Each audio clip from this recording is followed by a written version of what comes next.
సెగ్మెంట్లో ఎవరు గెలుస్తారు? అంటే మా అభిప్రాయం అంటే బీజేపీ రావాలనండి. మాధవీలత అయితే టెర్రర్ పర్సన్. ఓకే. అంటే ఎప్పటికీ ఎంఐఎం గెలుస్తుంది కదండి. కొంచెం డెవలప్మెంట్ రావాలంటే బీజేపీ ఈసారి రావాలని మా అభిప్రాయం. ప్రతిసారి బీజేపీకే ఇస్తాము. బట్ ఈసారి అయితే కొంచెం పవర్ఫుల్ క్యాండిడేట్ వచ్చింది మాధవీలత. 40 ఇయర్స్ నుంచి ఎంఐఎం ఉంది కదా, ఏం డెవలప్ చేయలేదా?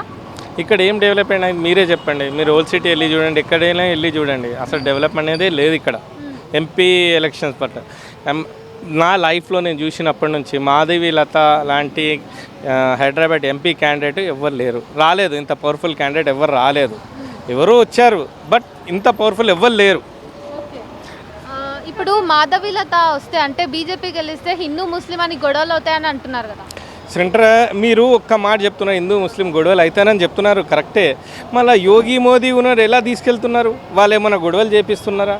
గొడవలు చేపియరు. డెవలప్మెంట్ అనేది నేను బీజేపీ మనిషి కాదు, నేను కాంగ్రెస్ మనిషి కాదు, నేను ఒక హ్యూమన్ రైట్ కౌన్సిల్ మెంబర్ని. బట్ డెవలప్మెంట్ బీజేపీ నెంబర్ 1 చేస్తుంది. మనం చూస్తున్నాం 10 ఇయర్స్ నుంచి. వీళ్ళు చేసినంత డెవలప్మెంట్ ఎవ్వరు చేయలేదు. సెంట్రల్లో కానీ చూడండి, వేరే బీజేపీ స్టేట్స్లో కానీ చూడండి. మాకైతే పక్కా భరోసా ఉంది మాధవీలత వస్తే కొంచెం డెవలప్మెంట్ అవుతుందని. మెయిన్ థింగ్ హైదరాబాద్లో సెంట్రల్లో అబ్కీ బార్ 400 పార్ నినాదం నిజం అవుతుందా? నా ఒపీనియన్ అయితే 100% అవుతుందండి. ఎందుకంటే మోదీ, అమిత్ షా వీళ్ళు ఎంత కష్టపడుతున్నారు, మన దేశాన్ని అయితే చాలా ముందుకు తీసుకెళ్లారు. 70 ఇయర్స్లో కాలేదు, ఇప్పుడు అవుతుంది. మనం చూస్తున్నారు, మీరు చూస్తున్నారు. అది 100% ఫ్యాక్ట్.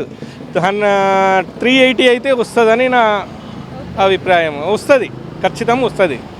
ఓకే, ఇప్పుడు స్టేట్లో కాంగ్రెస్ గవర్నమెంట్ వచ్చి 6 మంత్స్ దాకా అవుతుంది దగ్గర. సో ఈ 6 మంత్స్ ఆఫ్ కాంగ్రెస్ గవర్నమెంట్ ఎట్లా ఉంది మేడం? ఏం డెవలప్మెంట్ అయింది, ఏం చేసింది? మేము ఇప్పుడు అనుకున్నాము రేవంత్ రెడ్డి వస్తే, మేము అసలు కాంగ్రెస్ని లైక్ చేయము, but Revanth Reddy terror person చేస్తారు అనుకున్నాము.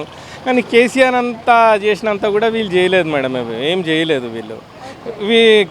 గవర్నమెంట్ వచ్చింది అప్పటి నుంచి మా ఏరియా గోషామేల్ గురించే చెప్తున్నాను. కొంచెం current problem, water problem start అయింది. కేసీఆర్ ఉన్నప్పుడు వాటర్ ప్రాబ్లం లేదు, కరెంట్ ప్రాబ్లం లేదండి. ఇది ఫ్యాక్ట్. ఇది మనం ఏ పార్టీకి చెందిన కాదు, బట్ ఫ్యాక్ట్ ఉన్నది మేము చెప్తున్నాము. సో ఫైనల్గా ఓల్డ్ సిటీలో ఎవరు గెలుస్తారు? Madhavilatha BJP candidate 100%. Okay, thank you.